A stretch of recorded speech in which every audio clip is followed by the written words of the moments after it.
Good evening guys. आज आपल्याला जमीन सुधारणा या टॉपिकची चर्चा करायची आहे. जमीन सुधारणा हा एक महत्त्वाचा टॉपिक आहे. ॲग्री इकॉनॉमिक्समध्ये हा येणार आहे. GS पेपर 3 मधला हा आपल्याला एक मोस्ट इम्पॉर्टंट टॉपिक सध्या डिस्कशनमध्ये असलेला, याचं डिस्कशन आज करायचं आहे. ठीक आहे. जमीन सुधारणा हा एक मोठा विषय आहे, एक किचकट विषय आहे, एक महत्त्वाचा विषय आहे. या पद्धतीने आपण याला डिफाईन करू शकतो. जमीन सुधारणा करणे याचा अर्थ जमिनीची उत्पादकता एन्श्योर करण्यासाठी ज्या गोष्टी आवश्यक आहेत या सगळ्या आपल्याला तिथं कराव्या लागतात. ठीक आहे. याला इंग्लिशमध्ये आपण लँड रिफॉर्म्स असं तिथं म्हणतो, बरोबर. सो उत्पादकता हा फायनल ऑब्जेक्टिव्ह आहे, पण ही उत्पादकता वाढवण्यासाठी आपल्याला बऱ्याच गोष्टी त्याच्यामध्ये घडवून आणाव्या लागतात. मग सुरुवात जी होते ती जमिनीच्या मालकीपासून आपल्याला दिसून येणार आहे. ओके. सो जमिनीची मालकी असेल, जमिनीचे तुकडीकरण असेल किंवा जमिनीचे जे सक्सेशनचे नियम असतील, या सगळ्यांचा विचार आपल्याला जमीन सुधारणांमध्ये करायचा आहे. भारताचा आणि जमीन सुधारणांचा इतिहास खूप जुना आहे. ठीक आहे. आजच्या टॉपिकमध्ये आपल्याला या सगळ्या डायमेन्शन्सची चर्चा तिथं करायची आहे बघा. सो सुरुवात जी होते जमीन म्हणजे आजच्या टॉपिकमध्ये आपण काय काय बघणार आहे. सगळ्यात पहिली गोष्ट, जमीन सुधारणा म्हणजे काय याचा अर्थ आपल्याला समजून घ्यायचा आहे. ठीक आहे. त्यानंतर भारताचा जमीन सुधारणांचा इतिहास काय आहे, म्हणजे इंग्रजांच्या काळामध्ये जमीन सुधारणा कशा पद्धतीनं अंमलात आणल्या होत्या याचं डिस्कशन आपल्याला करायचंय. याचा परिणाम काय झाला ते आपण तिथं बघणार आहे. त्याच्यानंतर भारत स्वतंत्र झाल्यानंतर स्वतंत्रोत्तर भारत जो आहे, या स्वतंत्रोत्तर भारतामध्ये सुधारणा कशा पद्धतीने राबवण्यात आल्या होत्या, धोरणं काय होती. ठीक आहे. याचा आढावा आपल्याला तिथं घ्यायचा आहे. आणि मग सगळ्यात महत्त्वाचं अनालिसिस पार्टकडे आपण जाणार आहे. ठीक आहे. ज्याच्यामध्ये या जमीन सुधारणांचे फायदे काय झाले, सोबतच या जमीन सुधारणांमध्ये अडचणी कोणकोणत्या आल्या, आणि आजचा जर विचार केला तर इथून पुढे भविष्यामध्ये आपल्याला कोणकोणत्या घटकांवर काम करावं लागेल ज्याच्यामुळे सुधारणा घडून येतील. ठीक आहे. सो असं एक कम्प्रिहेन्सिव्ह डिस्कशन आपल्याला या टॉपिकचं इथून पुढच्या एका तासामध्ये करायचं आहे. आलं लक्षात सगळ्यांना. ठीक आहे. सो अर्थ समजून घेऊयात, इंग्रजांच्या काळातलं धोरण समजून घेऊयात, मग भारत स्वतंत्र झाल्यानंतरचं काय धोरण होतं. ठीक आहे. कोणकोणते कार्यक्रम तिथं राबवण्यात आले, त्या कार्यक्रमांची चर्चा आपल्याला करायची. हे झाल्यावर फायदे काय होणार होते, हे झाल्यानंतर अडचणी काय काय आल्या, का जमीन सुधारणा सक्सेसफुल राहिल्या नाहीत. 100% सक्सेसफुल जमीन सुधारणा भारतामध्ये राहिलेल्या दिसत नाहीत आपल्याला, बरोबर. त्याच्या मागची कारणं काय आहेत, आणि आज इथून पुढे भविष्याचा जर विचार केला तर आपल्याला जमीन सुधारणांच्या कोणत्या घटकांवर काम करणं गरजेचं आहे, असं एक डिटेल डिस्कशन आपल्याला या टॉपिकमध्ये करायचं आहे. मग टॉपिकला सुरुवात करूयात. जमीन सुधारणांविषयी तुम्हाला पहिल्यांदा ही गोष्ट सांगितली होती की बघा, याचं फायनल ऑब्जेक्टिव्ह जे आहे हे आहे शेतीचं उत्पादन वाढवणं किंवा शेतीची उत्पादकता वाढवणे. आता शेतीचं उत्पादन किंवा शेतीची उत्पादकता न वाढण्याचं कारण, ठीक आहे, जमीन सुधारणा करतो याच्यासाठी, पण ते दिसून न येण्याचं कारण बरेच आपल्याला तिथं सांगता येतात. फॉर एक्झाम्पल, सगळ्यात पहिलं कारण उत्पादन किंवा उत्पादकता कमी असणे हे त्याच्यामध्ये केल्या गेलेल्या गुंतवणुकीवरून ठरतं बघा. शेतीमध्ये जर गुंतवणूक कमी असेल, शेतीमध्ये भांडवली गुंतवणूक जर कमी असेल, तर तशा केसमध्ये आपल्याला उत्पादन किंवा उत्पादकता वाढत जाताना दिसत नाही. मग शेतीमध्ये आपण इन्व्हेस्टमेंट कमी करतो. ठीक आहे. दुसरी गोष्ट, आपण कोणत्या तंत्रानं शेती करतो हे पण तेवढंच महत्वाचं आहे, पण याच्या पलीकडे बरीच कारण आहेत. ठीक आहे. भांडवली गुंतवणूक न करण्याचं कारण, फॉर एक्झाम्पल, माझ्याकडे पैसा नाहीये. दुसरी गोष्ट, माझ्याकडे जरी पैसा असला तरी ती शेती पण माझ्या नावावर असली पाहिजे. ठीक आहे. जर शेती माझ्या नावावर नसेल, जर मी कुळानं ती जमीन करत असेल, तर तशा केसमध्ये मी तिथं भांडवली गुंतवणूक करणार नाहीये, आणि भांडवली गुंतवणूक मी करत नसेल तर मला पुढे जाऊन उत्पादन वाढलेलं तिथं दिसणार नाही. समजते सगळ्यांना. सो उत्पादन वाढवायचे, गुंतवणूक वाढवली पाहिजे. गुंतवणूक वाढवायची असेल तर मला शेतीची मालकी जी आहे, या शेतीच्या मालकीवर तिथं काम करावं लागेल. बरं, फक्त शेतीची मालकी देऊन पण उपयोग नाहीये. ठीक आहे. म्हणजे माझ्याकडे धरून चला 6-7 एकर जमीन असेल आणि अर्ध्या एकराचे प्लॉट असे अर्धा 1-1 किलोमीटरला असतील, तर मला तिथं असं पण काय गुंतवणूक करता येणार नाहीये.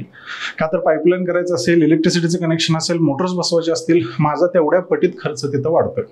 सो तुकडीकरण जे होतं हा एक मेजर इश्यू आपल्याला मालकीमध्ये सुद्धा दिसून तिथे येतो. ठीक आहे. सो अशा वेगवेगळ्या अंगांना आपल्याला जमीन सुधारणांमध्ये तिथं बघावं लागतं. राईट. मग आता इतिहासापासून सुरुवात करूया. सगळ्यात पहिल्यांदा इंग्रजकालीन धोरणं आपल्याला बघायची. आता याच्या आधी आपलं बरेचदा डिस्कशन पण झालेलं आहे बघा, की इंग्रज भारतामध्ये आले त्यावेळेस व्यापार करायला ते आले होते. त्याच्यानंतर इंडस्ट्रियल रिव्होल्युशन होते. इंडस्ट्रियल रिव्होल्युशन झाल्यानंतर इंग्रजांचं भारताविषयीचं धोरण बदलतं. ठीक आहे. सो व्यापार करण्याऐवजी इंग्रजांना आता बाजारपेठेची गरज आहे. इंग्रजांना एक वसाहत निर्माण करण्याची गरज इथं वाटते. मग ही वसाहत निर्माण करण्यासाठी इंग्रज काय करतात, भारताच्या राजकारणामध्ये एंट्री करतात. मग प्लासीचं युद्ध असेल, बक्सरचं युद्ध असेल, त्याच्यानंतर बरेच युद्ध त्यांनी घेतली. बरोबर. आणि याच्यानंतर मग राजकीय सत्ता जी आहे पहिल्यांदा कंपनी शासनाची आली, मग इंग्रज सरकारची आलेली आपल्याला दिसून येते. सो मोनोपॉली एस्टॅब्लिश करण्यासाठी आवश्यक पार्श्वभूमी जी आहे राजकारणाची ही त्यांनी हस्तगत केली. हे करत असताना जसजशी सत्ता वाढत होती तसं तसं त्यांनी आपल्या इकडच्या इंडस्ट्रीज चालवण्यासाठी, इंडस्ट्रियल रिव्होल्युशन तिथं सुरू ठेवण्यासाठी भारतामध्ये शेतीमध्ये बदल घडवून आणणं सुरू केलं होतं. त्याच्यातला एक मेजर बदल त्यांनी हा घडवला होता की शेतीमध्ये कमर्शियलायझेशन त्यांनी करायला सुरू केलं होतं. कमर्शियलायझेशन किंवा व्यापारीकरण आपण शेतीचं म्हणतो. शेतीला एक प्रकारची कमोडिटी त्यांनी बनवून टाकली होती. याच्या आधी शेती कमोडिटी नव्हती, त्यांच्यानंतर कमोडिटी झालेली आपल्याला तिथं दिसून येणार आहे. सोबतच शेतकऱ्यांनी कोणत्या पद्धतीचं पीक घ्यावं याचं बंधन सुद्धा तिथं आपल्याला दिसून येतं. मग त्यामध्ये दोन महत्वाची पिकं आपल्याला सांगता येतात. पहिलं निळीचं उत्पादन घेण्यासाठी त्यांनी फोर्स केला आपल्याला. त्याच्यानंतर कापडाचं उत्पादन घेण्यासाठी त्यांनी फोर्स केलेला आपल्याला कॉटनचं उत्पादन म्हणजे कापसाचं उत्पादन घेण्यासाठी फोर्स केलेला आपल्याला तिथं दिसून येतं. बरोबर. पण शेतीमधून यांचं उत्पादन जर जास्त मला काढायचं असेल, ठीक आहे, तर शेतीमध्ये मला भांडवली गुंतवणूक तिथे करावी लागणार आहे. ओके. ही एक गोष्ट लक्षात ठेवा. सोबतच 1857ला काय झालं होतं, 1857ला भारतीय सत्तांनी कंपनी शासनाविरुद्ध हत्यारं जी आहेत ती उचलली. बरोबर. आणि स्वातंत्र्य लढा जो आहे, पहिला स्वातंत्र्य लढा जो आहे आपला, तो तिथं पार पडलेला आपल्याला दिसून येतो. सो 1857ला ब्रिटिशांना हे लक्षात आलं की आपण जर डायरेक्ट यांच्यासोबत कॉन्फ्रंटेशन मध्ये आलो, यांच्यासोबत डायरेक्ट जर आपल्याला युद्ध करायची वेळ आली, तर तशा केसमध्ये त्या युद्धाचा फटका आपल्या लोकसंख्येला जास्त बसणार आहे, ब्रिटिशांना जास्त बसणार आहे. कारण 1857च्या बंडामध्ये म्हणा, युद्धामध्ये मला ब्रिटिशांचा मृत्यू खूप मोठ्या प्रमाणामध्ये झाला होता. बरोबर. सो इथं ब्रिटिशांना हे जाणवलं की आता जर इथून पुढे आपल्याला जायचं असेल तर भारतीय आणि ब्रिटिश यांच्यामध्ये अजून एक लेयर तयार करणं गरजेचं आहे. जी लेयर अशी परिस्थिती पुन्हा आली, जर अशी युद्धजन्य परिस्थिती पुन्हा आली, तर ती पहिला डिफेन्सचा हे असेल, काय म्हणतात, पहिली डिफेन्सची भिंत तिथं असेल. बरोबर. सो आलेलं तिथपर्यंत थोपवता येऊ शकतं. गरज पडली तर आपण मागून त्यांना कुमक तिथं देऊ शकतो. बरोबर. सो काही भारतीयांना त्यांना अशा भिंतीमध्ये उभा करणं गरजेचं होतं. एक डिफेन्स मेकॅनिझम तिथं तयार करणं गरजेचं आपल्याला दिसून येतं. राईट. आणि सोबतच कमर्शियलायझेशन करतायत, इन्व्हेस्टमेंट सुद्धा तिथं लागणार होती. बरोबर. सो हे दोन्ही ऑब्जेक्टिव्ह जे आहेत ते एका ठिकाणी जुळून येताना आपल्याला दिसून येतात.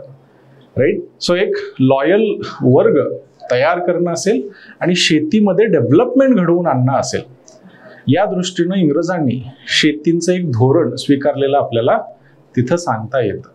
सोबतच आणखी एक अँगल आपल्याला इंग्रजांचा जमिनीविषयी दिसून येतो. त्या काळामध्ये बघा, राजे महाराजे जे होते, ठीक आहे, यांचं उत्पन्न जे असायचं हे शेतसाराच्या स्वरूपामध्ये असायचं. सो राज्यामध्ये राहणारी जी जनता आहे ही शेतकरीच होते. बऱ्यापैकी सगळेजण शेतकरी किंवा त्याच्यानंतर बलुतेदार होते, आलुतेदार होते. ठीक आहे.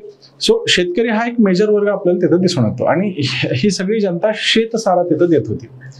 इंग्रजांना हे जाणवलं की आतापर्यंत व्यापार करत असताना आपण तिकडनं पैसे घेऊन येतोय, तिकडनं संपत्ती घेऊन येतोय, माल विकत घेतोय, आपली संपत्ती आपण इथं सोडतोय आणि मालाला तिकडे घेऊन चाललोय. याच्यावर एक अल्टरनेटिव्ह सोल्युशन काढता येऊ शकतं. सोल्युशन हे निघालं की आपण काय करू, इथूनच पैसे गोळा करू, त्याच्यामधनं माल विकत घेऊ आणि तो माल तिकडे घेऊन जाऊ. सो आपलं प्रॉफिट जे आहे ते वाढणार आहे, तिकडची संपत्ती तिकडच राहणार आहे आणि इथल्या संपत्तीवर आपल्याला प्रॉफिट तिथं जास्त होणार आहे. सो शेतसाऱ्याचं धोरण आपल्याला तिथं त्यांनी आणलेलं दिसून येतं. मग आता हे शेतसारा गोळा कशा पद्धतीनं करायचा, ठीक आहे, याच्यावर बरीच चर्चा झालेली आपल्याला दिसते. आणि 3 इफेक्टिव्ह मॉडेल्स त्यांनी त्यांच्या दृष्टीने इफेक्टिव्ह असलेले मॉडेल जे आहेत ते तिथं विकसित केलेले आपल्याला दिसून येतात. ठीक आहे. सो पहिलं मॉडेल जे आहे त्याला आपण काय म्हणतो, जमीनदारी म्हणतो. दुसरं मॉडेल जे आहे याला रयतवारी म्हटलं जातं. आणि तिसरं मॉडेल जे आहे याला आपण काय म्हणणार आहे, महालवारी म्हणणार. ठीक आहे. सो जमीनदारी, रयतवारी आणि महालवारी हे रेव्हेन्यू कलेक्शनचे 3 मॉडेल जे आहेत ते आपल्याला इंग्रजांनी स्वीकारलेले दिसून येतात. ठीक आहे. त्यांचा एक लॉयल वर्ग असण्याचा जो ऑब्जेक्टिव्ह होता तो ऑब्जेक्टिव्ह त्यांनी या गोष्टीमध्ये पाहिला, जमीनदारांमध्ये पाहिला. बरोबर. एक पॉवरफुल वर्ग तयार करून ठेवा, एक पॉवरफुल वर्ग तयार करून ठेवा जो ब्रिटिशांना लॉयल असेल, ब्रिटिशांविषयी त्यांची निष्ठा जास्त असेल. ओके. या पद्धतीने त्यांनी पहिल्यांदा जमीनदारांना बघितलं होतं. ओके. सो एका दगडामध्ये 3-4 पक्षी मारायचं काम त्यांनी केलं. राईट. मग जमिनीचे मालक म्हणून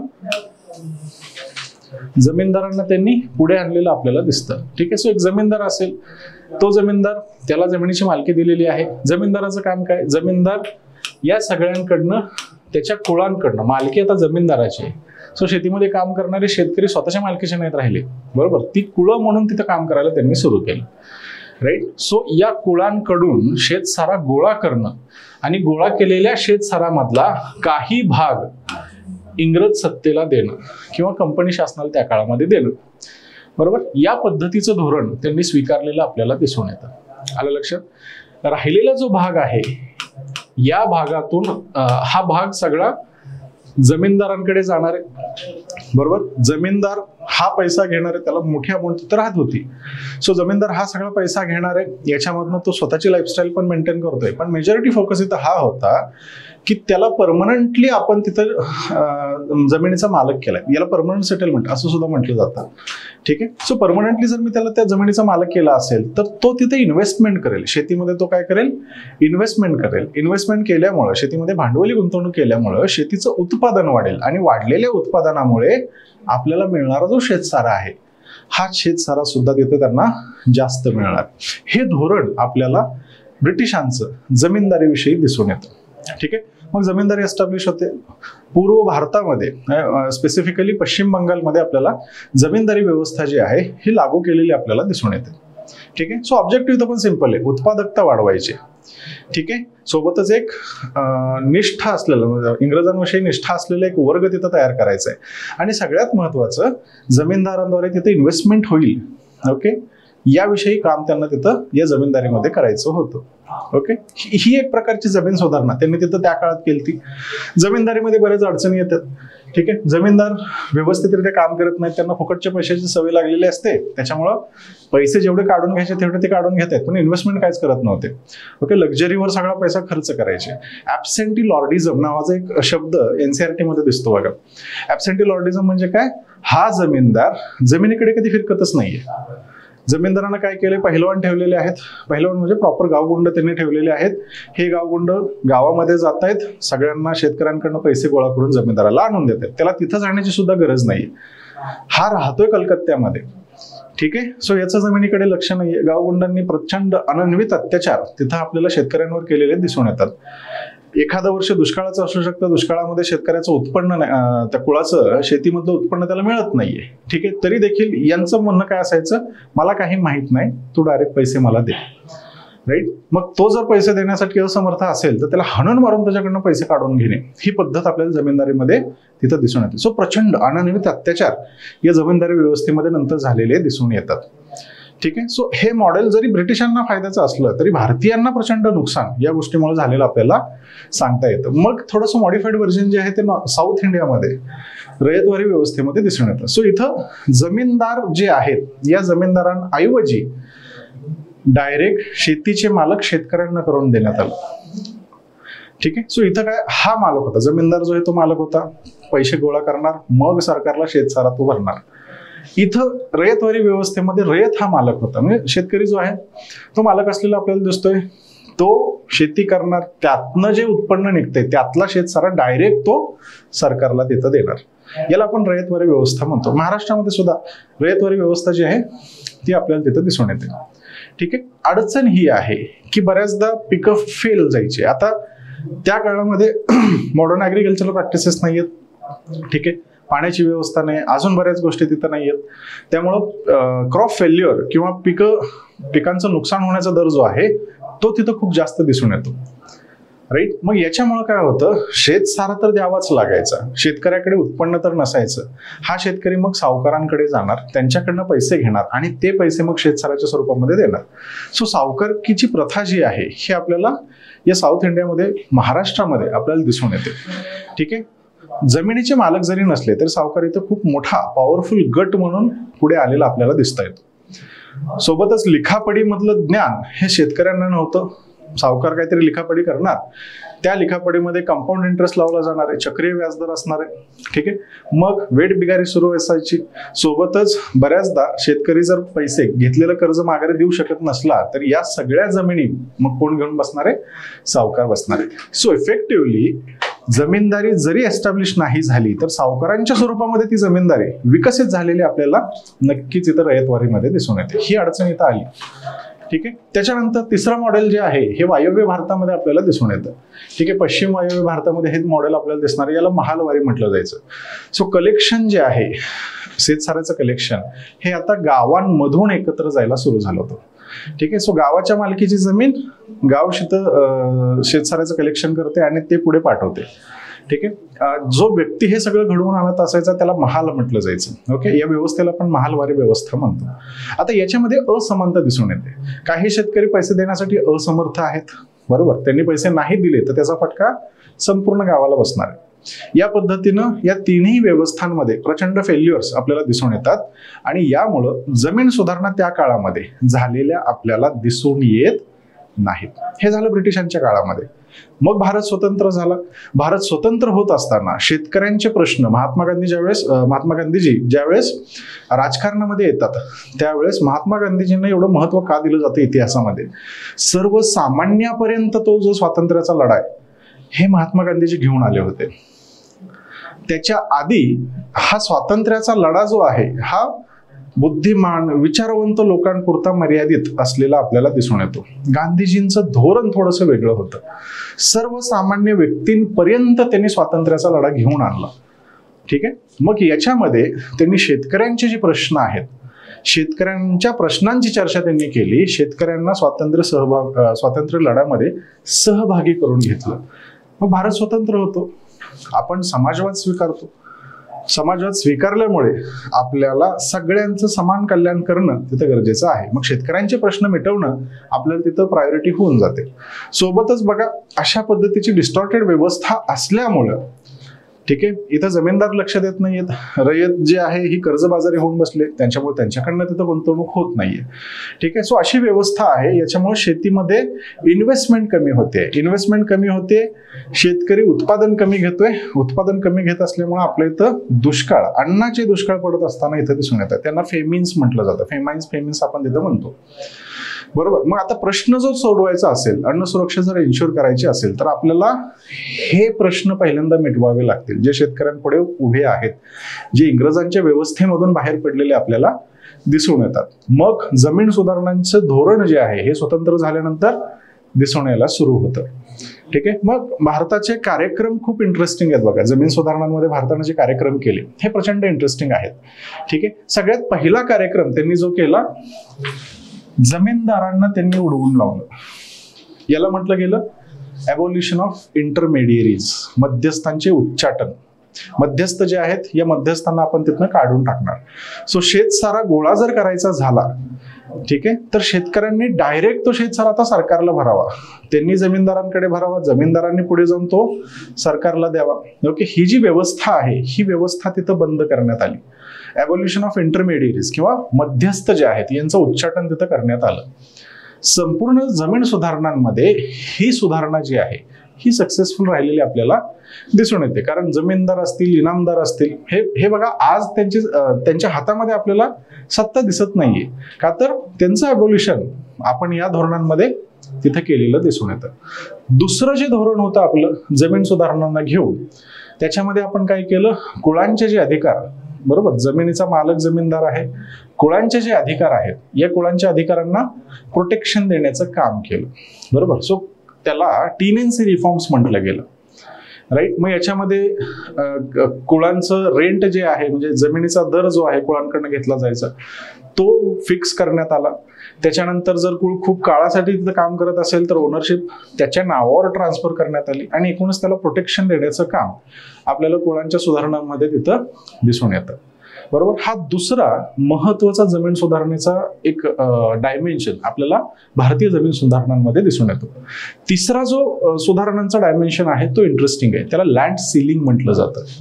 जर तुमच्याकडे गरजेपेक्षा जास्त जमीन असेल, बरोबर, जर तुमच्याकडे गरजेपेक्षा जास्त जमीन असेल तर ही वरची जी जमीन आहे ही सरकार काढून घेणार आणि ज्या व्यक्तींकडे ती जमीन नाही त्या व्यक्तींनाही सरकार जमीन तिथं ट्रान्सफर करणार, बरोबर. याला लँड सीलिंग म्हटलं गेलं. ओके, ठरलेलं असायचं. बागायती भाग असेल तर 17-18 एकर एवढं क्षेत्र फक्त तुम्ही तुमच्याकडे ठेवू शकता, बाकीचं सगळं क्षेत्र आता कुठं चाललंय, सरकारकडे चाललेलं आपल्याला तिथं दिसून येणार आहे. ओके, लँड सीलिंग हे एक फेल्ड लेट्स से, याचं इफेक्टिव्हिटी जास्त नाही राहिली कारण बऱ्याच अडचणी त्याच्यामध्ये आल्या होत्या. ओके, संविधान ज्यावेळेस स्वतंत्र भारताचं संविधान आलं होतं त्यावेळेस राईट टू प्रॉपर्टी हा एक फंडामेंटल राईट होता, बरोबर. आणि या फंडामेंटल राईटनं हा जो सीलिंगचा इफेक्ट आहे तो खूप जास्त डिस्टर्ब त्यांनी तिथं केला, बरोबर. नंतरच्या काळामध्ये आपण त्याला फंडामेंटल राईट ठेवला नाही बघा, मग आता आपण त्याला कसला राईट करून टाकलाय, लिगल राईट केलाय. कायदेशीर हक्क आहे तो मूलभूत हक्क सध्या नाहीये. ओके, सो अडचणी बऱ्याच दिसून येतात आणि हा सीलिंगचा जो कायदा आहे याच्यामध्ये पळवाटा, कायद्याच्या पळवाटा ज्या आहेत या खूप मोठ्या प्रमाणामध्ये वापरल्या गेलेल्या आपल्याला तिथं दिसून येणार आहे. ठीक आहे, सो हा तिसरा एक महत्वाचा डायमेन्शन आपल्याला भारतीय जमीन सुधारणांमध्ये दिसून येतो. चौथा डायमेन्शन जो आहे त्या चौथ्या डायमेन्शनला आपण कन्सॉलिडेशन ऑफ लँड होल्डिंग, जमिनीचे जे तुकडीकरण झालेलं आहे त्याचं एकत्रीकरण, कन्सॉलिडेशन ऑफ लँड होल्डिंग असं तिथं म्हणणार आहे. आता गावामध्ये कसं असतं बघा, गावांमध्ये आपलं क्षेत्र असायला 5-10 एकरांचं आहे पण ते 5-10 एकरांचं क्षेत्र एकाच ठिकाणी नसतं. कुठंतरी उत्तरेला 2-3 एकर आहे, पूर्वेला 1-2 एकर आहे, पश्चिमेला, समजतंय तुम्हाला. ठीक आहे, असं असल्यामुळं आपल्याला इन्व्हेस्टमेंट तेवढ्या प्रमाणामध्ये जास्त करावी लागते. सो एक तर इकॉनॉमिकल व्ह्यूनं आपण काय विचार करतोय, हे जे तुकडे तुमच्या जमिनीचे पडलेले आहेत ह्या तुकड्यांना आपण काय करू, एकत्र करू. सो सगळ्या शेतकऱ्यांनी एकत्र बसवायचे. ठीक आहे, माझ्या शेजारचा जो जमीन आहे, माझ्या जमिनीच्या शेजारची जी जमीन आहे ती माझ्या नावावर करायची आणि तेवढीच जमीन माझी दुसऱ्या बाजूला जी आहे ती त्या शेतकऱ्याच्या नावावर करायची. ओके, सो याला कन्सॉलिडेशन आपण तिथं म्हणणार आहे. हा सगळ्यात महत्वाचा रिफॉर्मचा अजेंडा आपल्याला दिसून येतो, इकॉनॉमिक अजेंडा आहे. ओके, सो कमी खर्चामध्ये तुम्हाला शेती तिथं करणं शक्य होतं, या पद्धतीने हे कन्सॉलिडेशन आपल्याला भारतीय जमीन सुधारणांमध्ये सांगता येतं. सो मेजर सरकारच्या बाजूनं पहिल्यांदा या 4 डायमेन्शन्सवर काम तिथं करण्यात आलं. सोबतच एक पॅरलल मुवमेंट सुद्धा चालू होती, चालू असलेली आपल्याला तिथं दिसून येते. ठीक आहे, त्याच्यामध्ये मग भूदान करण्याची पद्धत जी आहे ही तिथं दिसायची, राईट. भूदान असेल किंवा ग्रामदान पद्धत जी आहे, ज्यांच्याकडे जमीन जास्त आहे त्यांनी ती दान करावी, मग ती जमीन सरकारकडे जाणार, सरकार मग ती अशा लोकांना देणार ज्यांच्याकडे जमिनीचा ऍक्सेस नाहीये, बरोबर. सो अशी एक पॅरलल मुवमेंट सुद्धा भारतामध्ये दिसून येते. सरकारी अजेंडा या 4 मुवमेंट्स पुरता आपल्याला तिथं सांगता येतो.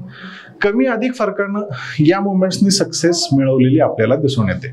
ठीक आहे, ही सक्सेस आपल्याला राजकीय, आर्थिक आणि सामाजिक या 3 डायमेन्शन्स मधून बघता येते. सामाजिक सुधारणा याच्यामुळे घडून आल्या, आर्थिक सुधारणा याच्यामुळे घडून आल्या, सोबतच राजकीय सुधारणा सुद्धा या लँड रिफॉर्म्समुळे घडून आलेल्या आपल्याला तिथं दिसून येतात. का तर ज्यांच्या हातात सत्ता होती ती सत्ता डायल्यूट करण्याचं काम या जमीन सुधारणांनी केलेलं आपल्याला सांगता येतं. याला जोडून एक पॉलिटीचा इंटरेस्टिंग मुद्दा आहे बघा. पॉलिटिकमध्ये आपण हे शिकलेलं आहे की किंवा पुढे जाऊन तुम्ही शिकणार आहे. ठीक आहे, भारतामध्ये पंचायत राजला कॉन्स्टिट्युशनल स्टेटस आपण खूप उशिरा दिले. ठीक आहे, 73वी किंवा 74वी जी घटना दुरुस्ती आहे या खूप नंतर आल्या. ज्यावेळेस भारत स्वतंत्र झाला होता त्यावेळेस आपण यांना जरी लेट्स से कॉन्स्टिट्यूशन मध्ये ग्रामपंचायत स्थापन करण्याविषयीची तरतूद DPSP मध्ये असली तरी यांना पंचायत राज व्यवस्थेला आपण कॉन्स्टिट्यूशनल स्टेटस खूप उशिरा दिलं.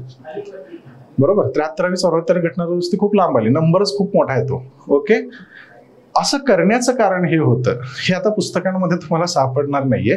असं करण्याचं कारण हे एक सांगितलं जातं, ठीक आहे, मी पण एका दुसऱ्या पुस्तकातनं वाचलेलं आहे. राईट, अकॉर्डिंग टू देम त्यांचं म्हणणं हे आहे की जर भारत स्वतंत्र झाल्या पंचायत राज व्यवस्थेला आपण कॉन्स्टिट्यूशनल स्टेटस दिला असता तर वरचा मेन बॉस इंग्रज जो आहे तो बदललाय, पण गावातले जे म्होरके आहेत ना त्या म्होरक्यांनी ही सत्ता हस्तगत केली असती. So democracy was not mature enough त्या काळापर्यंत, असं त्या रायटरचं म्हणणं आहे. बरोबर, सो पंचायत राज आलं असतं, ग्रामपंचायत आलं असतं, ठीक आहे, त्याचा सरपंच कोण होणार होता, जो गावामध्ये इंग्रजांच्या काळामध्ये सगळ्यात मोठा व्यक्ती होता, आयदर जमीनदार असेल किंवा इनामदार असतील, तेच पुढे जाऊन होणार होते. बरोबर, सो यामुळे डेमोक्रेसी प्रॉपर हे झाली नसती, तिनं व्यवस्थितरित्या काम केलं नसतं, अशी एक भीती इनिशियल फेज मध्ये आपल्याला दिसून येते. ज्यावेळेस डेमोक्रेसी मॅच्युअर होते, मॅच्युअर होण्याचं कारण काय, लोकांच्या हातामध्ये अधिकार येतात. कशामुळे अधिकार येतात, जमीन सुधारणांमुळे हे अधिकार लोकांच्या हातामध्ये आलेले आपल्याला तिथं सांगता येणार आहेत. ठीक आहे, सो जमीन सुधारणा थोड्याफार प्रमाणामध्ये सुरू झाल्या, काही लोकांचं तिथं एम्पॉवरमेंट झालेलं आपल्याला दिसतं. मग या लोकांनी राजकारणामध्ये, या लोकांनी समाजकारणामध्ये, या लोकांनी आर्थिक क्षेत्रामध्ये भरारी घेतलेली आपल्याला दिसून येते. आणि एक नवा वर्ग जो आहे, जो गाईड करू शकेल सोसायटीला, याचा जन्म तिथं होतो. मग ते त्यांच्या पद्धतीनं सोसायटीला गाईड करण्याचं काम करतात. एक नवं नेतृत्व तिथं प्रत्येक गावागावामध्ये उभं राहिलेलं आपल्याला दिसून येतं. बरोबर, मग आपण पंचायत राजला काय केलं, कॉन्स्टिट्यूशनल स्टेटस दिला. आणि या नवीन पिढीनं, बरोबर, ही नवीन पिढी, आधीची पिढी सरकारनं नष्ट करणे, त्यांना सत्तेतून बाजूला काढून टाकलं, ॲबोल्युशन ऑफ इंटरमिडिएट्स त्यांनी केली. सो ही जी नवीन पिढी आहे सर्वसामान्य जनतेमधनं आलेली, त्यांनी तिथून पुढे लोकशाही पुढे घेऊन जाण्याचं काम केलेलं आहे. सो डेमोक्रेसी तशी मॅच्युअर होत गेलेली आपल्याला दिसून येते. हे जमीन सुधारण्याचं एक महत्वाचं वैशिष्ट्य आपल्याला तिथं सांगता येतं. मग आजचा जर विचार केला तर आज कंटेम्पररी बरेचसे इश्यूज आहेत. ठीक आहे, आजचा जर विचार केला तर तुकडीकरण पुन्हा एकदा झालेलं आपल्याला दिसून येतं. सक्सेशनचे नियम आहेत, सुप्रीम कोर्टाचे बरेचसे डिसिजन्स तिथं आलेले आहेत. त्या डिसिजन्स प्रमाणे असं म्हटलं जातं की वडिलांनंतर वडिलांची जी अपत्य आहेत त्यांच्या सगळ्यांमध्ये जमिनीचं इक्वल वाटप तिथं झालं पाहिजे. आधीची परिस्थिती अशी असायची की वडिलांनंतर मुलांमध्ये ते व्हायचं. आता मुलं आणि मुली, बरोबर, अपत्यांना आपण एका लेवलला तिथं ठेवलेलं आहे. सो सगळ्यांमध्ये हे जमिनीचं वाटप तिथं झालं पाहिजे. याच्यातनं तुकडीकरण आणखी जास्त झालेलं आपल्याला दिसून येतं. म्हणजे त्या काळातलं तुकडीकरण आणि या काळातलं तुकडीकरण याच्यामध्ये फरक आहे. आता त्याची इंटेन्सिटी जास्त आहे. म्हणजे महाराष्ट्रामध्ये बघा, जर तुम्ही दक्षिण महाराष्ट्राकडे गेलात, फॉर एक्झाम्पल कोल्हापूर, सातारा, सांगली या साईडला जर तुम्ही गेलात तर इथं लँड होल्डिंग खूप कमी झाली. बरोबर, गुंठ्यांमध्ये प्रत्येकाच्या नावावर क्षेत्र तिथे येते. तेच तुम्ही मराठवाडा, विदर्भात गेला तर लोकसंख्या थोडीशी अजूनही कमी आहे, तिथं तुम्हाला एकरांमध्ये क्षेत्र दिसून येतं. जसजसं तुम्ही नागपुराकडे जाईल तसं एकरेज वाढलेलं दिसून येतं, जसजसं तुम्ही कोल्हापूर साईडला येईल तसं एकरेज कमी झालेलं आपल्याला दिसून येतं. सो या नवीन समस्या तयार झालेल्या आपल्याला तिथं सांगता येतात. सो गुंठ्यांमध्ये जर माझ्याकडे क्षेत्र असेल तर तशा केसमध्ये इन्व्हेस्टमेंट मी करणार किती, इन्व्हेस्टमेंट मी करायची कशी, हा पहिला मुद्दा तिथं दिसून येणार आहे. दुसरा इंटरेस्टिंग मुद्दा जर आपल्याला सांगायचा झाला तर क्षेत्र छोटं आहे, बरोबर, क्षेत्राला जाण्या येण्यासाठी रस्त्याची भांडणं, सोबतच ते क्षेत्र माझ्याच नावावर आहे का अजून कोणाच्या नावावर आहे ही वाढलेली भांडणं ही आपल्याला तिथे दिसून येतात. सो भाऊभावकीची जी भांडणं लागलेली आहेत, ही भाऊभावकीची भांडणं सुद्धा आपल्याला, हा ट्रेंड जो आहे हा ट्रेंड सुद्धा आपल्याला या कालखंडामध्ये दिसून येतो. ठीक आहे, मग लँड रेकॉर्ड्स मॉडर्नाइज आपल्याला तिथं करावे लागतील, त्यांना डिजिटलाइज आपल्याला करावे लागतील. का तर फेरफार करणं शक्य होत नाही डिजिटलमध्ये जर तुमचं लँड रेकॉर्ड गेलं तर, बरोबर. सो ईज जो आहे, जमिनीचा व्यवहार करायचा असेल किंवा जमिनीविषयीचा जो ईज आहे हा थोडासा कमी पडतोय सध्याच्या परिस्थितीमध्ये, का तर भांडणं खूप जास्त आहेत. ठीक आहे, हे काही मॉडर्न प्रश्न आपल्याला जमिनीच्या बाबतीमध्ये तिथं दिसून येतात. मग सरकारने याच्यावर काम काय केलेलं आहे, त्या कामांची चर्चा, त्याचा आढावा आपल्याला इथं या स्पेसिफिक टॉपिकमध्ये तिथं घ्यायचा आहे. ओके, सो जमीन सुधारणा बऱ्यापैकी तुम्हाला आता कळाल्या असतील. ठीक आहे, काय झालं, आपण काय केलं, याचा फायदा काय झाला, याचा तोटा काय झाला, आणि आजचे जे प्रश्न आहेत हे प्रश्न मला सोडवायचे असतील तर सरकार काय करते. ओके, एक मस्त तुम्हाला आउटलाईन दिलेली आहे. आता पेपरला लिहायचं काय, भाषा कशा पद्धतीनं असावी, त्याच्यासाठी थोडंसं स्लाइड्सकडे आपण इथं जाणं गरजेचं आहे. ठीक आहे, सो जमीन सुधारणा. मग जमीन सुधारणांचा अर्थ पहिल्यांदा समजून घ्या. जमीन सुधारणा म्हणजे जमिनीच्या मालकीचे पुनर्वितरण, जमिनीच्या वापराचे नियमन आणि कृषी उत्पादकता व ग्रामीण उपजीविका सुधारण्यासाठी लागू केलेली धोरणे आणि नियम, याला आपण काय म्हणतो, जमीन सुधारणा म्हणतो. ठीक आहे, सो पहिली गोष्ट, जमीन सुधारणांमध्ये काय समाविष्ट आहे, जमिनीच्या मालकीचे पुनर्वितरण करा. ज्याच्याकडे जास्त आहे त्याच्याकडनं, ज्याच्याकडे कमी आहे त्याच्याकडे द्या. कारण समाज आहे, समाजवादी अर्थव्यवस्था आपली त्या काळात होती. सो सगळ्यांना घेऊन आपल्याला वर तिथं जायचंय. मग काही लोकांकडे 100-200 एकर क्षेत्र आहे, काहीकडे काही क्षेत्र नसेल. मला सांगा, सगळ्यांना घेऊन जाणं शक्य नाहीये ना. मग त्याच्याकडनं काढून घ्या, डिस्ट्रीब्युशन त्याचं करा, बाकीच्यांना ते द्या. हे जमीन सुधारणांमध्ये इन्क्लुडेड असलेलं आपल्याला दिसून येतं. सोबतच जमीन वापरायची कशी याचं नियमन आपल्याला करायचंय. सो कुळांच्या अधिकारांची चर्चा आपण तिथं करणार आहे, बरोबर. सोबतच हे कशासाठी करायचंय, मला कृषी उत्पादकता वाढवायची. कारण कृषी उत्पादकता वाढवली, शेतकऱ्यांचे किंवा कुळांचे उत्पन्न जे आहेत ते वाढणार आहे, समानता तिथे एस्टॅब्लिश होणार आहे, बरोबर. या गोष्टीचा समावेश तिथं होतो. ग्रामीण उपजीविका आपल्याला यातनं सुधारायची आहे, आणि हे करण्यासाठी सरकार जी धोरणं तयार करते किंवा सरकारने जे नियम तयार केलेले आहेत, या सगळ्यांना आपण जमीन सुधारणा असं तिथं म्हणणार. ऐतिहासिक अन्याय दूर करण्यासाठी, समन्यायी जमीन वाटप सुनिश्चित करण्यासाठी आणि सामाजिक आर्थिक विकासाला चालना देण्यासाठी या सुधारणा महत्वपूर्ण होत्या आहेत, आणि त्या महत्वपूर्ण राहिलेल्या सुद्धा आपल्याला तिथं दिसून येतात. ठीक आहे, त्याच्यानंतर जमीन सुधारणांची भूमिका काय, याच्यामध्ये आपण जमिनीचं पुनर्वाटप करतोय, बरोबर. सोबतच जे कुळ आहेत, या कुळांसाठी आपण नियमन आणतोय, जमिनीचं एकत्रीकरण जे आहे ते करतोय, आणि जमिनीचा वापर सुधारण्याचं काम तिथं करणार आहे. ठीक आहे, सो 4 मेजर अजेंडा आपल्याला जमीन सुधारणांमध्ये दिसून येतात. राईट, सो जमिनीच्या पुनर्वाटपमध्ये ग्रामीण जनतेत, विशेषतः भूमिहीन अल्पभूधारक शेतकऱ्यांना जमिनीचे समन्यायी वाटप तिथं सुनिश्चित करणे एक्सपेक्टेड आहे. सोबतच कुळांच्या हक्कांचं रक्षण करणं व रास्त भाडे पद्धती सुनिश्चित करणं, हे पण आपल्याला तिथं एक्सपेक्टेड असलेलं दिसून येतं.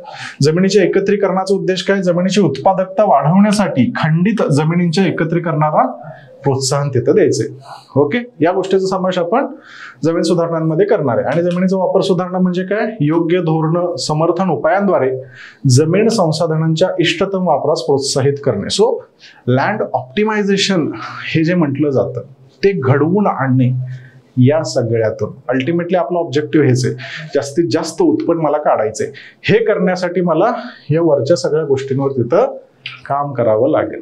ओके, हे आपल्याला जमीन सुधारणांमध्ये किंवा जमीन सुधारणांची भूमिका या पद्धतीची आपल्याला तिथं सांगता येते. मग आता स्वातंत्र्यपूर्व जमीन विषयक धोरण काय होतं, 3 मॉडेल्स आपण बघितले. पहिली गोष्ट जमीनदारी व्यवस्था होती. ही जमीनदारी व्यवस्था बंगाल, बिहार, ओडिसा आणि मद्रास प्रेसिडेन्सीच्या काही भागामध्ये आपल्याला दिसत होती. ठीक आहे, या पद्धतीमुळे जमीनदारांना इंग्रज सरकार आणि शेतकरी यांच्यात मध्यस्थ म्हणून स्थान देण्यात आलं. ठीक आहे, मग जमीनदार तिथं कुळांचं नियंत्रण करणार, जमीनदार तिथं कुळांकडून पैसे गोळा करणार, आणि हे गोळा केलेले पैसे इंग्रजांना जाऊन देणार, बरोबर. इथं बघा, जर एखादा कुळ पैसे देण्यास असमर्थ असेल तर त्याला लगेचच बेदखल सुद्धा केलं जायचं. ह्याच्या रोजीरोटीचा प्रश्न उभा राहणार आहे. ठीक आहे, सो ते गपचूप गुमानं जसा जमीनदार म्हणते तशा पद्धतीनं तो तिथं वागत होता. अशा परिस्थितीमध्ये सांगा मला, आपला आर्थिक सामाजिक विकास होऊ शकतो का? एक्सप्लॉइटिंग आहे ना, ते सगळं एक्सप्लॉइट करून घेते आपल्याकडनं, बरोबर. सो अशा केसमध्ये आपला आर्थिक सामाजिक विकास तिथं राजकीय विकास घडणारच नाही. ठीक आहे, सो जमीनदारीमध्ये ही अडचण आपल्याला स्पेसिफिकली सांगता येते. या व्यवस्थेमुळे अनेकदा कुळ शेतकऱ्यांचे शोषण होते, ज्यांना जास्त भाडे, असुरक्षितता, जमीन सुधारणेत गुंतवणूक करण्यासाठी मर्यादित प्रोत्साहन तिथं मिळत असलेलं आपल्याला दिसून येणार आहे. का तर कधीही जमिनीतनं बेदखल केलं जात असेल तर मी इन्व्हेस्टमेंट करणारच नाहीये, मी पण पाट्या टाकायचंच काम तिथं करतोय. ओके, ही एक समस्या आपल्याला जमीनदारीमध्ये दिसून येते. पुढची व्यवस्था रयतवारीची सांगतो आपण. याच्यामध्ये मद्रास, मुंबई, आसाममध्ये ही रयतवारी व्यवस्था जी आहे ती राबवण्यात आली. मध्यस्थांना डावलून सरकार आणि शेतकरी यांच्यामध्ये थेट संबंध प्रस्थापित झालेला आपल्याला दिसून येतो. जमिनीची गुणवत्ता, उत्पादकतेच्या आधारे महसूल देण्यास थेट जबाबदार असलेल्या वैयक्तिक शेतकऱ्यांना जमीन मालक म्हणून तिथं मान्यता देण्यात आलेली आपल्याला दिसते. सो शेतकऱ्यांना जमिनीचे मालक आपण केले. मात्र या व्यवस्थेमुळे शेतकऱ्यांवर निश्चित महसुली जबाबदाऱ्यांचा बोजा पडलेला आपल्याला दिसतो. ते कर्जबाजारी होतात आणि एका नवीन जमीनदारी वर्गाचा, ज्याला आपण सावकार म्हणणार आहे, त्यांचा उदय आपल्याला मग महाराष्ट्रामध्ये दिसून येतं. बघा, महाराष्ट्रामध्ये ही व्यवस्था अस्तित्वात आलेली आपल्याला सांगता येते. त्याच्यानंतर शेवटची जी आहे त्याला आपण महालवारी व्यवस्था म्हणणार आहे. उत्तर पश्चिम प्रांत, मध्य प्रांत आणि पंजाब येथे प्रचलित असलेल्या या पद्धतीत जमीनदारी आणि रयतवारी पद्धतीच्या घटकांची सांगड घातलेली आपल्याला दिसून येते. गावाला तिथं महाल म्हटलं जातं. बरोबर, गावं जी आहेत ही महसुली भरणा करणारी युनिट्स म्हणून निश्चित करण्यात आली. गावाला देयकांसाठी सामूहिकरित्या जबाबदार तिथं धरण्यात आलं. बरोबर, सो गाव सगळं जबाबदार आहे. मग एखाद्यानं पाट्या टाकलं तर त्याचं ओझं सगळ्या गावावर तिथं पडणार आहे. ठीक आहे, या पद्धतीने आपल्याला महालवारी सिस्टम जी आहे ती आपल्याला सांगता येते. मग आता स्वतंत्रोत्तर जमीन सुधारणा आपण कशा पद्धतीनं केल्या. ठीक आहे, 4 अजेंडाज मी तुम्हाला सांगितलेले आहेत. ओके, सो पहिला अजेंडा जो होता स्वातंत्र्योत्तर मध्ये ते होता मध्यस्थांचे उच्चाटन, मध्यस्थांचे निर्मूलन किंवा यालाच ॲबोल्युशन ऑफ इंटरमेडिएरीज असं आपण तिथं म्हटलंय. या उपायाने जमीनदारी, जहागीरदारी आणि इनामदारी यासारख्या वसाहतवादी काळापासून वारशाने मिळालेल्या मध्यस्थ व्यवस्था नष्ट करण्याचा प्रयत्न तिथे केलाय. जमीनदाराचं पोरग जमीनदारच असायचं. ठीक आहे, सो हे आपण नष्ट केलं. मध्यस्थांना डायरेक्ट तिथनं आपण बाजूला काढलं, का तर मध्यस्थ तिथं जास्त बँड वाजवतात. या पद्धतीने आपल्याला सांगता येऊ शकतं. जमिनीची मालकी थेट जमीन लागवड केलेल्या भाडेकरू शेतकऱ्यांना हस्तांतरित करून या सुधारणेचा उद्देश शेतकऱ्यांचे शोषण कमी करणे आणि त्यांच्या जमिनीत गुंतवणूक करण्यासाठी अधिक सुरक्षा आणि प्रोत्साहन प्रदान करणे हे आपल्याला दिसून येतं. जमिनीची मालकी माझी झाली तर मी इन्व्हेस्टमेंट करेल ना, विहीर पाडेल, पाईपलाईन करेल, इलेक्ट्रिसिटी कनेक्शन घेईल. राईट, हे कधी ज्यावेळेस जमीन माझ्या मालकीची आहे त्यावेळेस. आत्ता कोणाच्या मालकीची आहे, ती जमीनदाराच्या मालकीची आहे. सो त्यांना बाजूला काढलं, जमीन माझ्या नावावर आली, मी इन्व्हेस्टमेंट तिथं करणार आहे. बरोबर, यामुळे शेतीचं उत्पादन वाढते, माझा पण विकास होतोय आणि देशाची अन्न सुरक्षा सुद्धा आपल्याला तिथं सुनिश्चित करता येते. ठीक आहे, अंमलबजावणी करणं जरी आव्हानात्मक असलं, कारण हे पॉवरफुल वर्ग आहे, यांना पॉवर मधनं काढणं अवघड होतं. ठीक आहे, काढलं आपण, अडचणी आल्या. मध्यस्थांच्या उच्चाटनाने लाखो कुळांचे जे शेतकरी आहेत त्यांना मालकी हक्क यशस्वीरित्या हस्तांतरित केले गेले. जमिनीचं मोठ्या प्रमाणामध्ये पुनर्वितरण, रिडिस्ट्रीब्युशन ऑफ लँड इथं घडून आलेलं आपल्याला दिसून येतं. ठीक आहे, त्याच्यानंतर दुसरं जे आहे त्याला आपण कुळ सुधारणा म्हणणार आहे. याला टेनेन्सी रिफॉर्म्स असं सुद्धा म्हटलं जातं. बघा, दुसरा अजेंडा जो होता तो टेनेन्सी रिफॉर्म्सचा आपल्याला दिसून येतो, कुळ सुधारणांचा आपल्याला दिसून येतो. ठीक आहे, कुळांची असुरक्षितता ओळखून भारतामध्ये त्यांचं भाडे नियमन सोबतच मुदतीची सुरक्षितता आणि मालकी किंवा नुकसान भरपाई या 3 गोष्टींचा वापर कुळांसाठी केलेला आपल्याला दिसून येतो. ठीक आहे, सो कुळांच्या रिफॉर्म्समध्ये, कुळांच्या सुधारणामध्ये 3 सब अजेंडाज आपल्याला दिसून येतात. पहिला सब अजेंडा जो आहे त्याला आपण काय म्हणणार आहे, भाडे नियमन. ठीक आहे, दुसरा सब अजेंडा म्हणजे भाड्याचं नियमन करण्याचं धोरण तिथं ठेवलं. तुमच्या मनातील तेवढं भाडं तिथं घेतलं जाणार नाही. याला रेग्युलेशन ऑफ रेंट असं सुद्धा आपण म्हणणार आहे. सो कुळांकडून जो पैसा घेतला जातोय तो रेग्युलेट करायला आपण सुरू केलं. ठीक आहे, म्हणजे 1/3 भरा किंवा 1/4 भरा, याच्यापेक्षा जास्त भरण्याची गरज तुम्हाला नाही. आधीच्या काळामध्ये 50%, 60%, 70% जमीनदाराच्या मनावर असायचं, तसं नाही. इथं आपण काय बनवलं नियम, जास्तीत जास्त किती घेता येईल, 1/3 फक्त घेता येईल, त्याच्यापेक्षा जास्त कोणीही घेऊ शकत नाही. सो रेग्युलेशन ऑफ रेंट हे आपण तिथं आणलंय, भाड्याचं नियमन आपण तिथं केलंय. त्याच्यानंतर मुदतीची सुरक्षितता सुद्धा कुळांना दिलेली आपल्याला दिसते. सो मालकाच्या मनात आलं, जमीन मालकाच्या मनात आलं तर तो कुळांना हाकलून देऊ शकत होता, तसं करता येणार नाही. एका ठराविक कालावधीसाठी कुळांना त्या जमिनीचा ऍक्सेस राहणार म्हणजे राहणार. बरोबर, याला सिक्युरिटी ऑफ टेन्युअर असं आपण तिथं म्हणतो. सो पहिली गोष्ट रेग्युलेशन ऑफ रेंट आपण तिथं स्वीकारलं. Second thing security of tenure आपण तिथं स्वीकारलेलं दिसून येतं. ठीक आहे. सो एका ठराविक काळासाठी कुळांना तुम्हाला तिथं ठेवावंच लागेल. याच्यामुळे कुळं इन्व्हेस्टमेंट तिथं करू शकतात, कुळं त्या इन्व्हेस्टमेंटचे रिटर्न्स घेऊ शकतात आणि त्यांना सेफ्टी सिक्युरिटी मिळाल्यामुळं शेतीचं उत्पन्न ते वाढवू शकतात. बरोबर, हा सब अजेंडा आपल्याला तिथं दिसून येतो. आणि तिसरी गोष्ट, जर ते सफिशियंट कालावधीसाठी काम करत असतील तर ओनरशिप राईट सुद्धा त्यांना देण्यात आले, त्यांना मालकी अधिकार सुद्धा त्या जमिनीचे पुरवण्यात आलेले आपल्याला दिसून येतात. ओके, सो हा मेजर डायमेन्शन आपल्याला कुळांच्या बाबतीमध्ये दिसून येतो. कायद्याने उत्पादनाच्या वाजवी टक्केवारीवर सामान्यतः 1/3 भाड्यावर मर्यादा घातलेली आपल्याला दिसून येते. त्यामुळे शेतकऱ्यांची मनमानी, मालकांची मनमानी इथं चालत नव्हती. काही राज्यांमध्ये कायद्यांमुळे भाडेकरूंना किंवा कुळांना त्यांनी लागवड केलेली जमीन खरेदी करण्यास सक्षम केलेलं सुद्धा आपल्याला दिसून येतं. फक्त इथं महत्वाचं काय, खरेदी.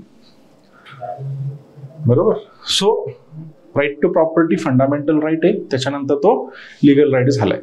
जरी आपण सगळ्यांकडनं जमिनी काढून घेतल्या, बरोबर, ज्याच्याकडे जमिनी जास्त आहेत त्यांच्याकडनं जरी आपण जमिनी काढून घेतल्या असल्या तरी त्यांना त्याचा मोबदला सुद्धा दिलाय, ही गोष्ट लक्षात घ्या. बरोबर, सो जमीन खरेदी करण्यासाठी त्यांना सक्षम केलेलं आपल्याला तिथं दिसून येते. आणि जर कुळांना कोणी काढतच असेल तर त्यांनी जी इन्व्हेस्टमेंट केली त्या इन्व्हेस्टमेंटचे रिटर्न सुद्धा देण्याचं धोरण आपल्याला इथं दिसून येतं. बघा, त्याच्यानंतर पुढचा डायमेन्शन जो आहे तो जमिनीची कमाल मर्यादा आणि जमिनीचं पुनर्वितरण, याला आपण लँड सिलिंग म्हणणार आहे. सो गरजेपेक्षा जास्त जमीन तुमच्याकडे असेल, 200, 300, 400, 500 एकर तुमच्याकडे जमीन असेल तर एक ठराविक तुम्ही ठेवू शकता, बाकी सगळी सरकार काढून घेईल आणि त्याचं रिडिस्ट्रीब्युशन तिथं करेल.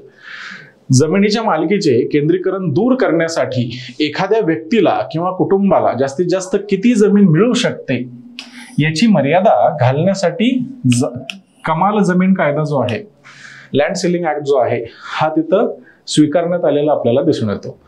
मोठ्या जमिनीचे तुकडे करून भूमिहीन आणि अल्पभूधारक शेतकऱ्यांना अतिरिक्त जमिनीचे पुनर्वाटप करणे हे त्याचं उद्दिष्ट असलेलं आपल्याला दिसून येतं. आणि एक one of the failed land रिफॉर्मचा अजेंडा आपल्याला दिसून येतो, कारण कायद्याच्या कचाट्यातून बरेचसे मोठे शेतकरी जे आहेत ते वाचले, बरेचसे मोठे जमीनधारक जे आहेत ते वाचलेले आपल्याला दिसून येतात. मग त्यांनी बरेच डोकी लावली होती, राईट. कोण लागल्यावर त्यांनी काय केलं, स्वतःची जमीन बेनामी ट्रान्सफर करून दिली होती. अशा व्यक्तींच्या नावावर ट्रान्सफर केली जे व्यक्ती एक्झिस्टच करत नसायचे. बरोबर, सो रेकॉर्ड मध्ये तर दिसते ती जमीन यांच्या नावावर आहे. बरोबर, माझ्याकडे फक्त 10-12 एकरच आहे, बाकीची जमीन आता मी देऊन टाकली, बेनामी लोकांना देऊन टाकली. बरोबर, ते रेकॉर्डमध्ये नाव फक्त आहे, याचा अर्थ त्या जमिनीवर कंट्रोल इफेक्टिव्हली कोणाचा राहिला, माझाच राहिला. बऱ्याचदा कुळांना लिहिता वाचता येत नव्हतं, त्यांच्याकडून जबरदस्तीनं त्या डॉक्युमेंटवर स्वतःचे अंगठे लावून घेण्यात आले. त्यांच्या नावावर ही जमीन ट्रान्सफर झाली, वातावरण सगळं शांत झालं की पुन्हा त्यांच्याकडनं ती ट्रान्सफर बॅक करून सुद्धा घेण्यात आली. आता इथं तुम्ही गावातल्या एका मोठ्या व्यक्तीबरोबर डील करताय. जरी तुम्हाला अक्कल असेल की ती जमीन माझ्या नावावर झाली आहे तरी ते दादागिरी करून तुमच्याकडनं पुन्हा रिटर्न घेऊ शकतं. तुम्ही जास्त काही करू शकत नाही. तुम्हाला लिखापडीची अक्कल नाही. शिक्षणाची व्यवस्था तोपर्यंत विकसित झालेली नव्हती आणि याच्या विरुद्ध तुम्ही कोर्टांमध्ये जायचं झालं तर कोर्टांमध्ये जाण्यासाठी तुमच्याकडे पैसे सुद्धा नव्हते. बरोबर, सो काही लोकांना माहीतच नाही असं झालं, ज्यांना माहीत होतं ते करू पण काही शकत नव्हते. Okay, so one of the failed agenda आपल्याला हा लँड सिलिंगचा सुद्धा दिसून येतो. नो डाऊट बऱ्याच ठिकाणी लँड सिलिंग झालेली सुद्धा आहे, याचा फायदा बऱ्याच शेतकऱ्यांना सुद्धा झालेला आहे, पण 100% ही गोष्ट घडून आलेली आपल्याला दिसत नाही. जसं की 100% मध्यस्थांचं उच्चाटन करणं शक्य झालं, बरोबर, तसं हे करणं शक्य झालेलं आपल्याला आजही दिसत नाही. ही एक समस्या आपल्याला जमीन सुधारणांमध्ये दिसून येते. त्याच्यानंतर शेत जमिनीचे एकत्रीकरण, याला कन्सॉलिडेशन ऑफ लँड होल्डिंग आपण म्हणणार आहे. हा चौथा शेवटचा अजेंडा आपल्याला लँड रिफॉर्म्स मध्ये दिसून येतो. बघा, ठीक आहे. सो शेतीच्या कार्यक्षमतेमध्ये मोठा अडथळा ठरणाऱ्या जमिनीचे विखंडन एकत्रीकरणाच्या प्रयत्नाद्वारे दूर करण्यात आले होते. यामध्ये विखुरलेले भूखंड एकत्र करणे, आधुनिक शेती पद्धतींना प्रोत्साहन देणे, उत्पादकता वाढवणे यांचा समावेश झालेला आपल्याला तिथं दिसून येतो. ठीक आहे. पण आता शेतीमध्ये भांडणं आहेत, शेतकऱ्यांमध्ये भांडणं आहेत. सो बऱ्याच ठिकाणी सक्सेसफुल झालं, पण बऱ्याच ठिकाणी हे अनसक्सेसफुल राहिलेलं सुद्धा आपल्याला दिसून येतं.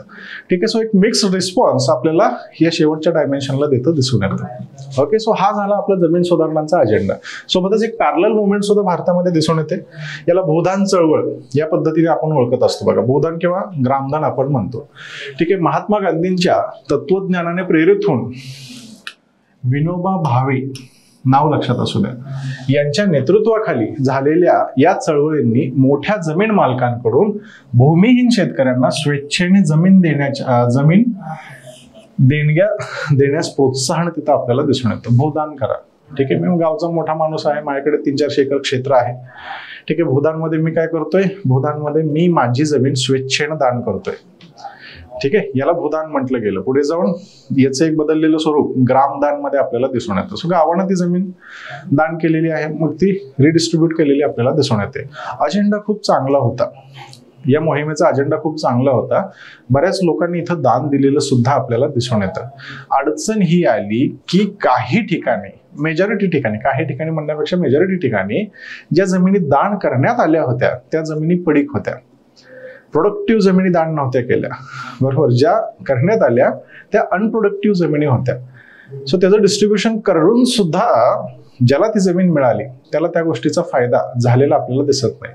ठीक आहे. बऱ्याच अडचणी त्याच्यामध्ये आल्या. पुढे जाऊन ही मुवमेंट स्वतः विनोबा भावेंनी थांबवलेली सुद्धा आपल्याला दिसून येते बघा. ओके. सो पॅरलल मुवमेंट होती. एक चांगला संकल्प, एक चांगला कॉन्सेप्ट होता, पण इफेक्टिव्हली तो शेवटपर्यंत पोहोचलेला आपल्याला नक्कीच तिथं दिसून येत नाही. ठीक आहे. या चळवळींनी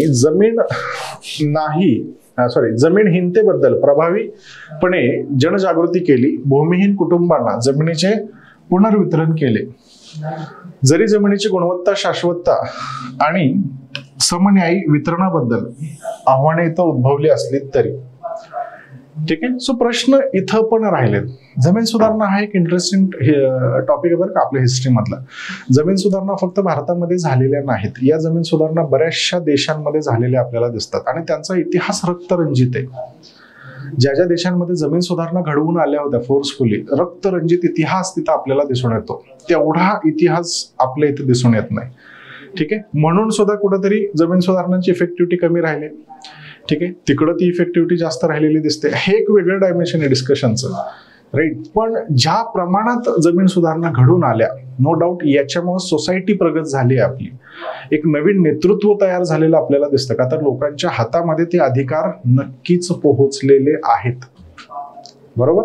हे जमीन सुधारणांचे ओव्हरऑल आपल्याला डिस्कशन इथं सांगता येतं बघा. ठीक आहे. त्याच्यानंतर मग यांचा परिणाम काय झाला.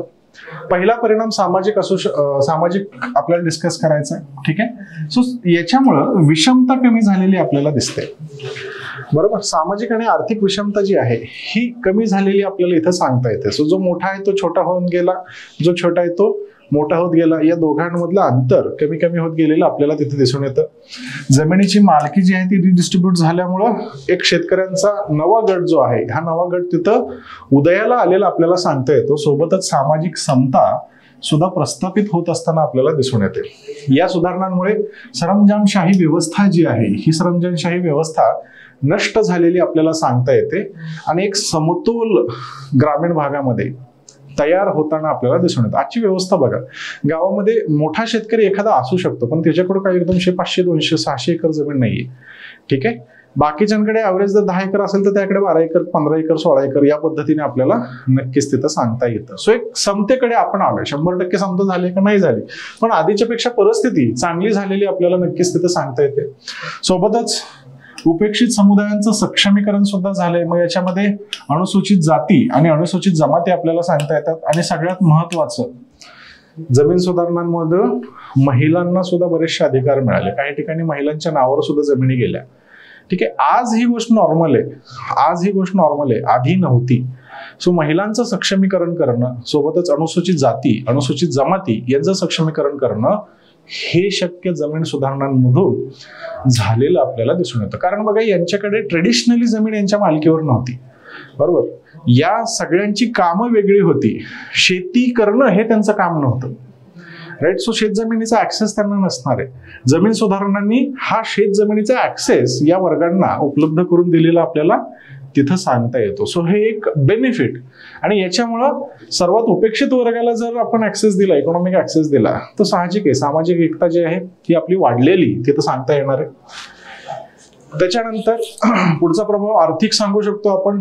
मग जमीन सुधारणांमुळे कृषी उत्पादकता आणि कृषी कार्यक्षमता जी आहे ही वाढलेली आपल्याला दिसून येते. का तर नवीन गुंतवणूक सोबतच इनोव्हेशन्स असेल, नाविन्य असेल, हे जमिनीमध्ये आलं. का तर आता जमिनी आयदर तुमच्या मालकीच्या झाल्या किंवा तुम्हाला कालावधी सुनिश्चित तिथं झालाय. Okay. So long term investments तुम्ही तिथं करू शकता. होल्डिंगचं एकत्रीकरण, शेतीचं एकत्रीकरण झाल्यामुळं शेतीमध्ये केला जाणारा खर्च जो आहे त्याचं प्रमाण कमी झालेलं आपल्याला दिसून येतं. सोबतच जमिनीचा वापर जो आहे किंवा त्याचं विखंडन जे आहे हे व्यवस्थित झालेलं आपल्याला सांगता येतं. बघा, विखंडन कमी झालं, फ्रॅगमेंटेशन कमी झालं, आणि जमिनीच्या वापराचं ऑप्टिमायझेशन झालेलं आपल्याला, इष्टतम वापर जमिनीचा आपल्याला तिथं करणं शक्य झालेलं सांगता येतं. बरोबर. हा जमीन सुधारणांचा एक पॉझिटिव्ह अस्पेक्ट इकॉनॉमिक अँगलनं आपल्याला सांगता येतो. त्याच्यानंतर राजकीय प्रभाव सुद्धा या गोष्टीचा पडला. बघा, ग्रामीण रचनेत बदल घडलेले आपल्याला दिसून येतात. सो गावामध्ये जो डॉन असायचा, बरोबर, मध्यस्थांचं उच्चाटन गेल्यामुळे हा डॉन तिथनं गायब झाला. पॉलिटिकल स्पेस तिथे रिकामी झाली. बाकीच्यांची प्रगती होऊन बाकीच्यांनी, समाजामध्ये जे गरीब जनता मानली जायची, यांनी ती स्पेस भरण्याचा प्रयत्न केला. सो पॉलिटिकल डेव्हलपमेंटला सुद्धा सुरुवात होते. तुमच्या घरामध्ये तुमचा शब्द त्याच वेळेस सिरियसली घेतला जातो ज्यावेळेस तुम्ही पैसे कमवायला सुरू करता. तोपर्यंत तुम्हाला कुणीही सिरियसली घेत नाही. या व्यक्तींचं पण तसंच आहे. ज्या वेळेस यांच्या हातात आर्थिक अधिकार आले त्यावेळेस राजकारणामध्ये त्यांची झेप जी आहे ही झेप वाढत गेलेली दिसून येते.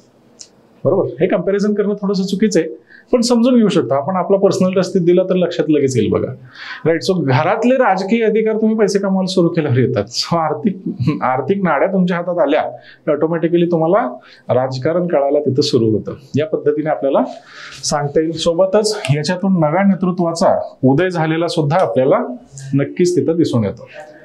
ठीक आहे. सामाजिक आणि राजकीय चळवळीत यांनी खूप मोठी भूमिका आणलेली आपल्याला सांगता येते.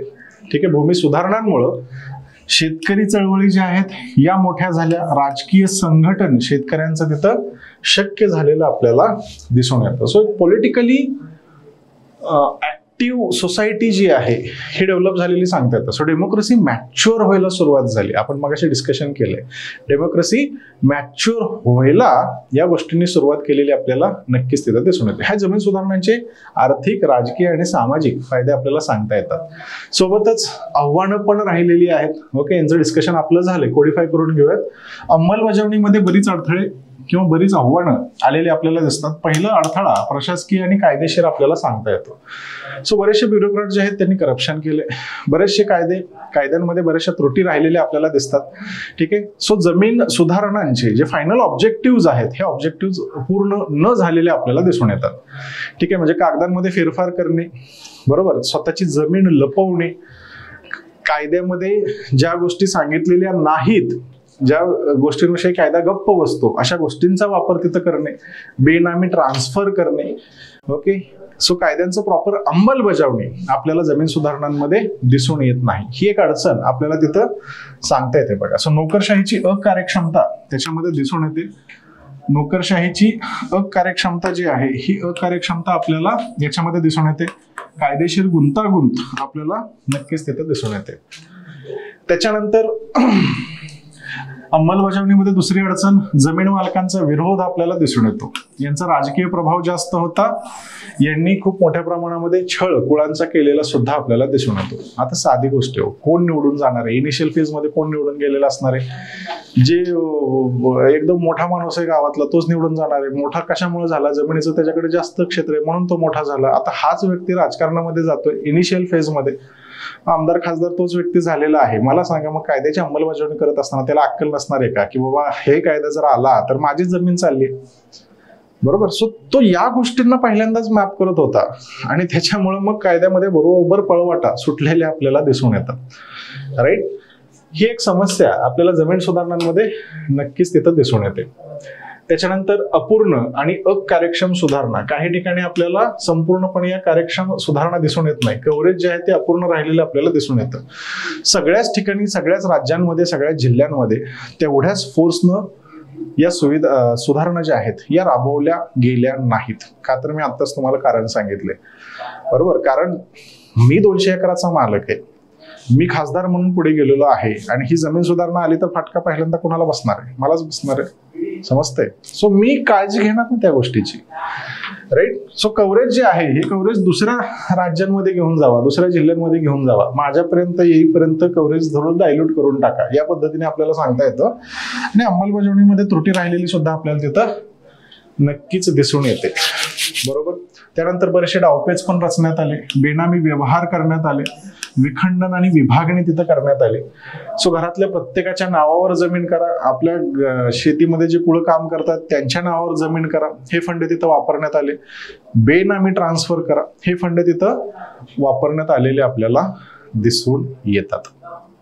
आलं लक्षात सगळ्यांना, राईट. सो हे एक जमीन सुधारणाचा एक चांगला आढावा आपल्याला इथं सांगता येतो. याच्यामध्ये कोणाला काय अडचणी असतील तर विचारून घ्या. येस, चालेल. आपल्या ऍग्रिकल्चर इकॉनॉमिक्सच्या नोट्स तयार होत आहेत. आजचा हा टॉपिक जो आहे तो शेवटचा टॉपिक आहे, ठीक आहे. नोट्स तयार होत आहेत, इंग्लिशवाले पण तयार झालेले आहेत, मराठी ट्रान्सलेशनचं काम चालू आहे. तुम्हाला मी ज्या याच्या आधी स्लाइड शेअर केलेल्या आहेत त्या स्लाइड्स आणि काही टॉपिकच्या स्लाइड जे आहेत ते तुम्हाला वेगळ्या वाटल्या असतील, का तर मी पुन्हा त्यांना अपडेट केलेलं आहे, राईट. आता या स्लाइड्स डायरेक्टली तुम्हाला देण्याऐवजी मी काय करतो, मी प्रॉपर नोट्सचं एक कंपायलेशन करतोय. हे कंपायलेशन तुम्हा लोकांना तिथं शेअर करतो. आता हे नेक्स्ट वीक मध्ये मे बी कंपायलेशन जे आहे ते कम्प्लीट होईल. मराठी इंग्लिश दोन्ही कंपायलेशन कम्प्लीट होतील. या दोघांच्या कॉपीज ज्या आहेत, सॉफ्ट कॉपीज ज्या आहेत, तो आपला जर ग्रुप असेल तर त्या ग्रुपवर मी तिथं शेअर करतो, ठीक आहे. सो एक proper material, updated material agri इकॉनॉमिक्सचं तुमच्या हातामध्ये येऊन पडेल, ठीक आहे. प्रॉपर कंपाईल केलेलं, स्लाइडच्या ऐवजी डायरेक्ट त्या नोट्स तुम्ही तिथं वापरू शकता. येस. आणि त्याच्यामध्ये काही टॉपिक जे आहेत ते नवीन ऍड केले, ज्यांचं डिस्कशन आपल्या इथं झालं नाही. फॉर एक्झाम्पल रिव्हर इंटरलिंकिंग हा एक वेगळा टॉपिक मी तिथं ऍड केलाय. आता त्याचं डिस्कशन इथं झालं नाहीये, पण मी या पद्धतीने त्या नोट्स काढलेल्या आहेत. तुम्ही वाचलं की तुमच्या डोक्यामध्ये सगळं राहून जाईल, ठीक आहे. सो 2-4 राहिलेले मुद्दे सुद्धा नोट्समधनं कव्हर होऊन जातील. मेजर मुद्दे जिथं प्रश्न येऊ शकतात किंवा जिथं सध्या डिस्कशन्स चालू आहेत त्या सगळ्या मुद्द्यांना आपण आपल्या लेक्चर्समध्ये कव्हर केलेला आहे, ठीक आहे. हा पॅटर्न असा आहे. याच्यामध्ये करंटमध्ये ज्याचं डिस्कशन आहे त्याच्यावर प्रश्नांची संख्या आपल्याला जास्त दिसून येणार आहे. सो असे सगळे मुद्दे कव्हर केलेत. एखादा दुसरा राहिलेला असेल, एखादा सब पॉईंट तिथं राहिलेला असेल, तो नोट्समध्ये कव्हर होणार आहे. एकदा फक्त गो थ्रू करून घ्या. जे जे राहिले ते मी प्रॉपर डिटेलमध्ये दिलंय, वाचलं की तुम्हाला समजून जाईल. ओव्हरऑल एकूणच अजून कोणत्या अडचणी असतील तर विचारून घ्या, ठीक आहे. मे बी हे आपलं शेवटचं इकॉनॉमिक्सचं लेक्चर आहे. येस. याच्यानंतर चाल थांबूयात मग. येस, या गुड नोटवर जय हिंद, जय महाराष्ट्र.